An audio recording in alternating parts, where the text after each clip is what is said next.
Lionel Guichard. That's the leader.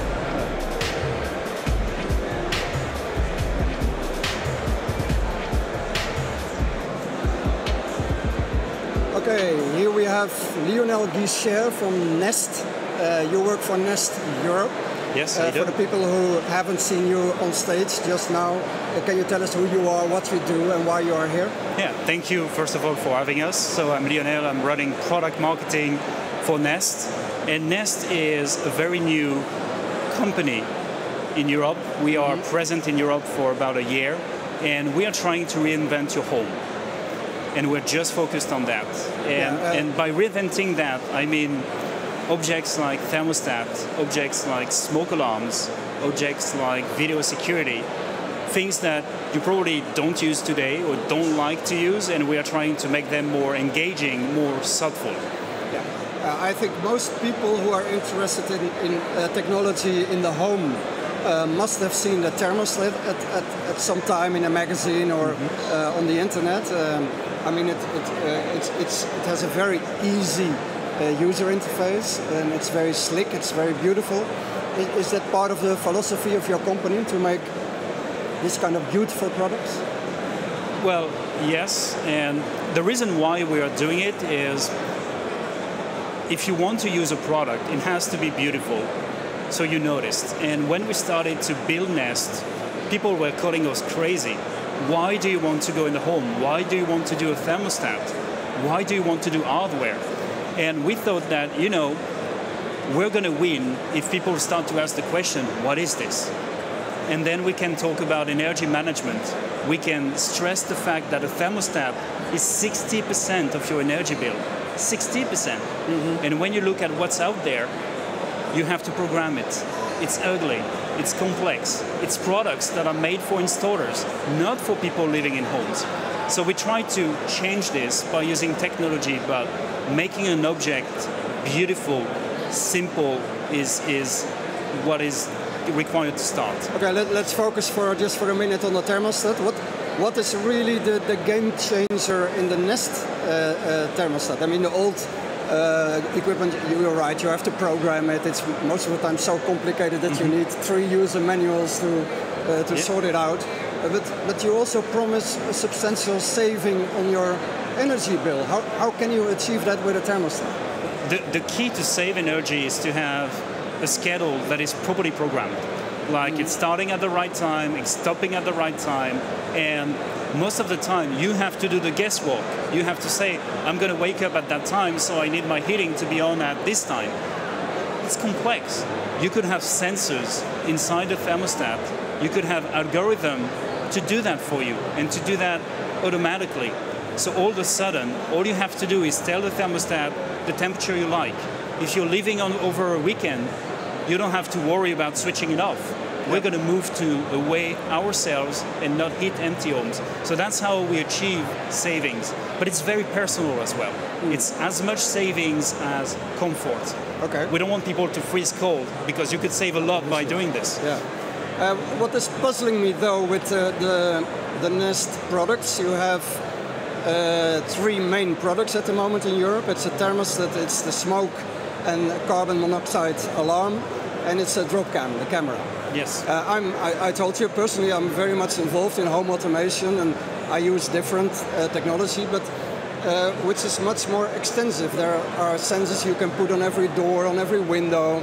You have geofencing connections with your phone, so that you can actually, if you come within 15 kilometers of your home, your heating can switch on, or the lights on or off, or you can program sequences in your home. Nest seems, I mean, the product seem very isolated. What is the future of your roadmap? It's a very good question, and we are really at the start of the connected home, smart home. We have 3 products, and we're going to do few products very, very well. But these products are smart, they sense, they understand the home. And to answer your questions about, you have a lot of other devices, that's true, and we're not going to make everything. But we're going to create technologies so these devices can talk to the Nest and start to be intelligent. Okay. Like we have a partnership with Bosch, and when the thermostat sends you away, all the appliances will move to energy saving mode because they know nobody will open the fridge or will start something. Or when you have smoke and fire, we're going to stop the kitchen hood because ventilation could actually accelerate the fire. And this is the kind of integrations that we are offering today. We have more than 100 of them. Devices like MyFox, Sensi, Bosch, Wittings, and more we're going to do the core products very well and have that ecosystem developing so the objects you have will talk to Nest at some point. Okay, and at some point or already?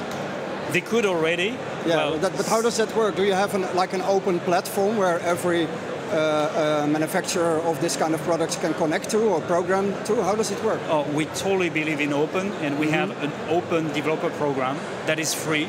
Okay. And the goal of this is, as a developer, as a company, it's a cloud-to-cloud integration today, and you have access to a menu of information. You can know when the home is empty or occupied, you can know the temperature, you can know if there is fire. You get that information, that status, and you can start to use it in your own experience. There is a fire, the Philips Hue light bulbs are going to flash red.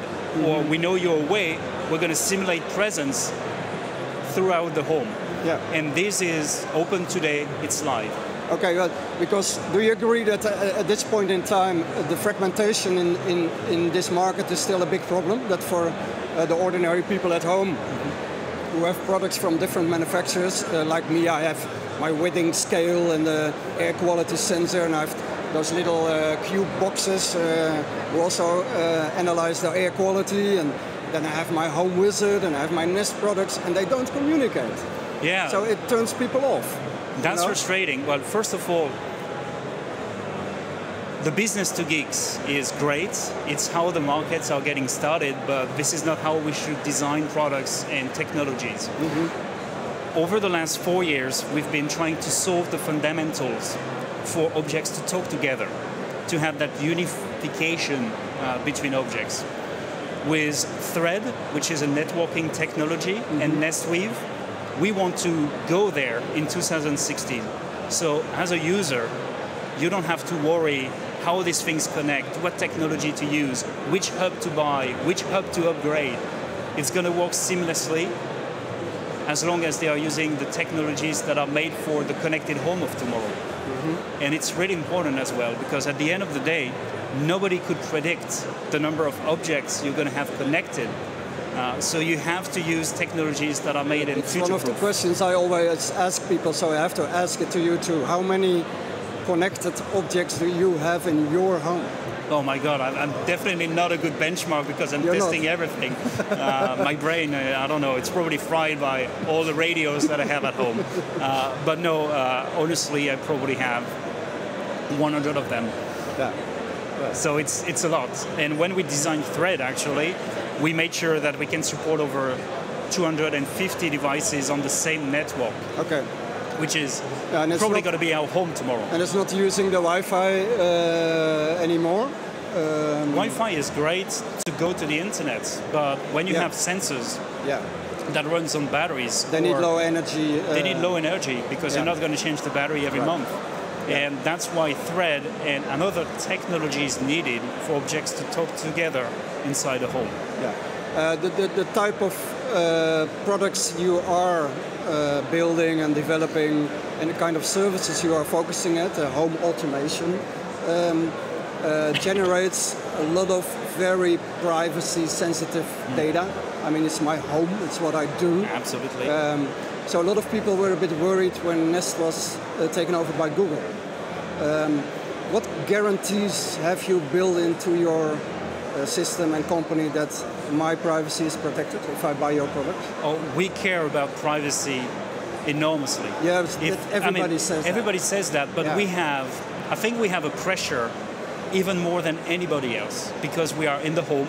This is a private place because we are part of Alphabet. But from the get-go, we thought about this. For an example, concrete example, our devices, the thermostat on Nest Protect, can work locally. You don't need a connection to our servers to have the thermostat controlling your heating or Nest Protect controlling your safety, fire and smoke.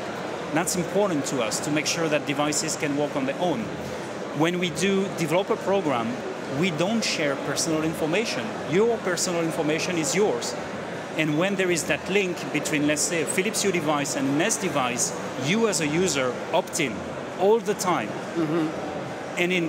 And forget my French, but in a very simple language, not a language for lawyers. It's going to say, that's of course the main. That's of course the main problem. You always have to agree to the user terms, and you're supposed to read it. And it's not agreeing to the user terms. It's agreeing to the fact that me as a device, we get your information when there is smoke in your home. And then everything is encrypted. We have people inside Nest whose job in life is to test our servers. Everybody will say we have bank level encryption. But how do you look, for example, at a European court ruling this week even on, that the European data should not just automatically be stored in America if you're part of Google, an American company? For this, I'll push it aside because it's a bigger issue than Nest or Alphabet. It's actually, I'd like to focus on what we want to do for our users. The privacy, the way everything is opt-in, the fact that you could delete a Nest account and the information associated to that. And that commitment, you go on our website, we have a very beautiful page explaining that we're going to be transparent, we are not selling your data, we are not in the advertising business. We are separate from Alphabet or Google. We have different business model. We are selling devices in the home. We need trust. Okay, let's leave it with that. I mean, we can talk about this for hours, but it's not the subject today. What is the next Nest product? Well, you'll see when we have it ready. But the next evolution for Nest is really that ecosystem. It's enabling all the connected devices that are existing or will exist in a few months because we have a lot of creativity there, and create that soulful home. That's make great products, but that ecosystem offering the best developer platform that you could get is really what we want to achieve. Okay, you were just on stage, gave a talk. Was it exciting? It's super exciting. Well, every time we come to the Netherlands, we get excitement. There is such a community here following Nest, but also following technology and digital, that it's always great people to meet, great conversations. Okay, thank you very much for being here. Dit was weer een aflevering in de serie interviews die wij hier vandaag op eDay doen. Alle andere interviews zijn natuurlijk on demand te bekijken. We danken Streamzilla die deze livestream bij jullie thuis bracht. Blijf kijken, we komen zo weer terug met nog veel meer interviews. Dankjewel. Dankjewel. Thank you very much. Thank you.